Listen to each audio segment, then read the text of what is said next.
Movie Recap Tagalog here. Tunghayan natin ngayon ang action drama TV series na Taxi Driver. Tara na't panoorin natin. Simulan natin ang Taxi Driver serye sa batang si Hyun-soo at mga kaeskwela niya na pinadalhan ng merienda ng kanyang ama.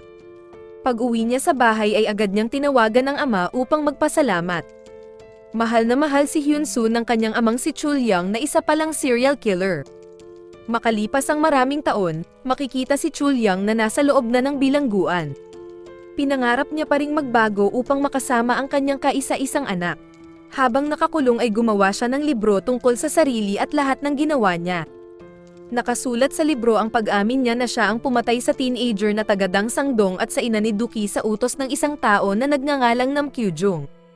Pinadalhan niya ng kopya sina Prosecutor Kang Hana at Mr. Jang Sung-chul. Kinagabihan ay inutusan ni Chul-young ang isang jail guard na si Dong Chan na ikuha siya ng kape ngunit hindi siya pinansin nito. Nagkunwari siyang sumasakit ang tiyan hanggang sa mangisay siya. Nang pasukin siya ni Dong Chan upang tulungan siya ay binugbog niya ito. Mabuti na lang ay dumating ang isa pang jail guard kaya natigilan si Chul-young. Lumipat ang eksena kay Prosecutor Kang na pinatignan ang DNA ni Chul-young at biktimang teenager. Ipinaalam niya sa head prosecutor na nagmatch ang DNA ng napatay na teenager sa umaming bilanggo na si Chul-young. Nagulantang ang head prosecutor sa nalaman at nagsabing inosente pala ang lalaking ipinakulong nila ng 20 taon dahil sa pagkamatay ng teenager. Nagtataka naman ang head kung bakit ito rin ang pumatay sa ina ni Duki gayong nakakulong na ito. Nagsabi si Prosecutor Kang na nakalabas si Chul-young ng isang araw sa kulungan ng ilibing ang ina nito at doon niya ginawa ang pagpatay sa ina ni Duki. Kinabukasan ay pinuntahan ni Prosecutor Kang at Head Prosecutor si Mr. Kim Chul-jin. Ito ay upang ipaalam sa kanya na nagkamali ang batas sa pagkulong sa kanya ng 20 years dahil umamin na ang totoong pumatay sa teenager noong 2001.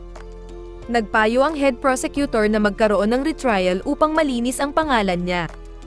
Gayunpaman, dahil nag-expire na ang statute of limitations ay hindi na madadagdagan ang parusa sa may gawa ng krimen ayon sa batas.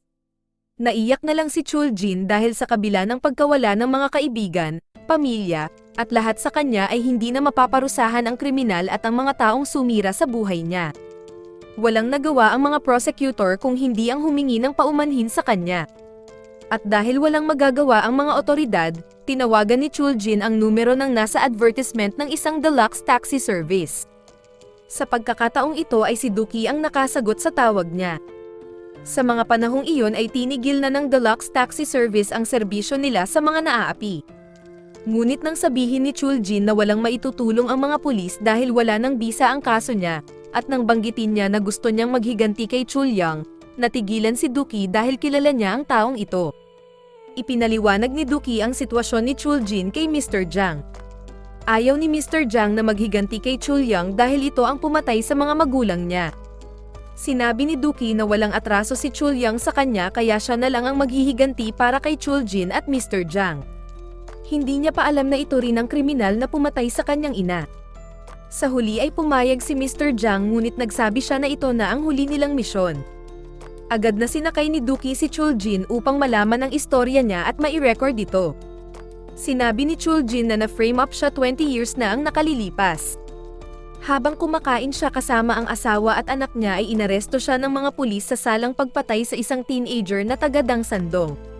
Tinakot at pinaamin siya ng mga pulis na siya ang pumatay sa teenager ngunit sinabi niya na hindi talaga siya ang gumawa noon.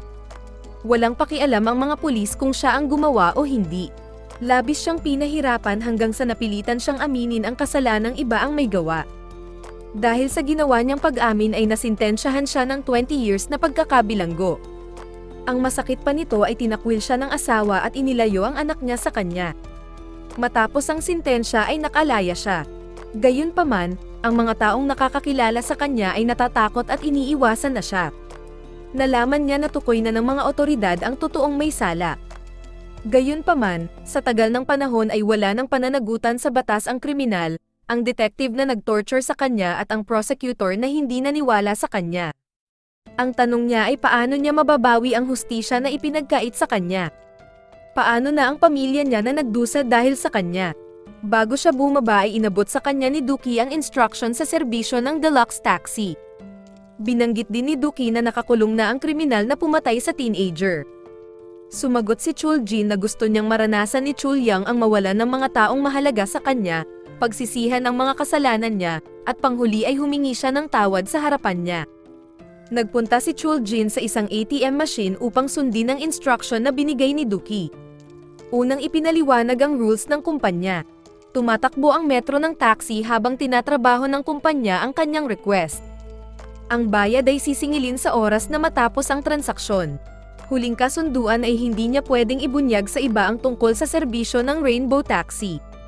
Kung gusto niyang ituloy ang paghihiganti ay pindutin niya ang blue button at kung hindi naman ay ang red button. Naalala niya ang mga pagpapahirap sa kanya at sa pamilya niya kaya pinindot niya ang blue button. Hudyat ito na pwede nang simulan ng deluxe taxi ang paghihiganti para sa kanya. Sinabi ni Mr. Jiang na psychopath si Chulyang kaya hinding-hindi ito hihingi ng tawad at hindi magsisisi. Sumagot si Dookie na hahanap siya ng paraan upang humingi ito ng tawad at pagsisihan ang mga ginawa niya. Lumipat ang eksena kay Prosecutor Kang na tinanong si Chulyang kung bakit niya di inamin ang krimen noon pa na nagresulta sa pagkakakulong ni Chuljin. Natawa lang si Chulyang at nagsabing walang silbi ang otoridad sa pagpapatupad ng batas. Huling tanong ni Prosecutor Kang ay kung paano niya mapapatunayan na siya nga ang pumatay sa ina ni Dookie. Sumagot ang kriminal na ang pruweba niya ay ang mga huling salita na binanggit ng biktima bago niya ito pinatay at sigurado siyang alam din ng anak nito ang mga salitang iyon. Upang makumpirma ang pag-amin, inimbitahan ni Prosecutor Kang si Dookie na harapin ang kriminal. Naguguluhan si Dookie dahil matagal nang nakakulong ang umaming pumatay sa ina niya na si Nam Kyu-jung. Gayunpaman, nang banggitin ni Chulyang ang mga huling salita na binanggit ng ina niya noong kausap niya ito sa cellphone ay nanghilakbot siya at umatake ang sakit niya. Sumunod na eksena ay ipinakita kung papaano pinatay ni Chulyang ang ina ni Dookie na naghihintay sa kanyang pagdating. Pagdating ni Dookie sa bahay ay inabutan niya ang ina na wala ng buhay at naliligo sa sarili nitong dugo. Balik sa kasalukuyan, nahimasmasan lang si Dookie nang makainom ito ng gamot. Galit na galit niyang hinabol si Chulyang na ineskorta ng mga pulis pabalik sa kulungan. Samantala, habang magkasama si Dong Chan at kasamahan niyang jail guard ay narinig niyang tinawag ng isang ama ang anak niya sa pangalang Hyun-soo. Sinabi niya sa kasama na Hyun-soo ang dati niyang pangalan ngunit di daw maganda ang pangalang Hyun-soo kaya pinalitan ang pangalan niya. Matapos magmukmak ni Dookie sa bahay ay pinasyalan niya ang abo ng ina sa krematorium. Doon ay dinamayan siya ni Mr. Jiang. Sinabi ni Mr. Jiang na hindi ang pagpatay ang dapat nilang iparusa kay Chulyang. Sinabi niya pa na tulad ni Dookie ay gusto niya ring maghiganti, tulad ng kagustuhan ng kliyente nilang si Chuljin. Hindi nila papatayin si Chulyang bagkus ay ipaparamdam nila dito ang mga consequence ng mga kasamaang ginawa niya. Ilang saglit pa ay dumating ang 3 pang miyembro ng deluxe taxi team na si Go Yoon, Jin Ian, at Kyung Ko. Pumayag sila na ipagpatuloy ng deluxe taxi team ang serbisyo nila sa huling pagkakataon bago sila maghiwa-hiwalay ng landas. Unang gagawin nila ay pipigilan nilang mailabas sa publiko ang librong ginawa ni Chulyang. Sinabi ni Mr. Jiang na ang nag-iisang tao na makakapagpahinto sa kabaliwan ni Chulyang ay ang kaisa-isang anak nito. Alam niyang mahal na mahal ni Chulyang ang anak niya. Dahil matagal nang magkahiwalay ang mag-ama ay hindi na sila magkakilala. Mabuti na lang ay nagawang matrace ni Go Yoon kung sino ang anak ni Chulyang. Ito ay si Dong Chang na isang jail guard sa bilangguan kung saan mismo nakakulong si Chulyang. Sinimulang alamin ni Dookie ang buhay ni Dong Chan. Sa ospital ay inaalagaan nito ang kanyang inang may sakit na demensya. Bukod sa pagiging jail guard ay may food stall si Dong Chang upang matugunan ang pangangailangan sa gastusin ng ina. Nakaranas ito ng pambubugbog sa mga taong pinagkakautangan niya. Mabuti na lang ay nandoon si Dookie na kinulata ang mga nanghaharas sa kanya. Nabanggit ni Dong Chan na sa pagkakaalam niya ay buhay pa ang ama niya ngunit hindi niya kilala ito. Masama ang loob niya sa ama ngunit kahit papaano ay namimiss niya ito. Nagsabi si Dookie na hahanapin niya ang ama ni Dong Chan kung gusto niya. Kinabukasan ay pinasyalan ni Dookie si Chulyang sa kulungan upang ipaalam na maghihiganti siya sa taong pumatay sa ina niya. Nagtanong si Chulyang kung papatayin niya ba siya. Sumagot si Dookie na maghihiganti siya sa anak ni Chulyang na si Hyun-soo. Biglang natauhan si Chulyang sa narinig. Sinabi ni Dookie na masarap ang ramen ng ama niya ayon kay Hyun-soo, patunay na kilala na ni Dookie ang anak niya. Nagmakaawa si Chulyang na wag niyang sasaktan si Hyunsu o ipapaalam dito na serial killer ang ama niya. Unang inutos ni Dookie na magpa-transfer siya sa ibang kulungan.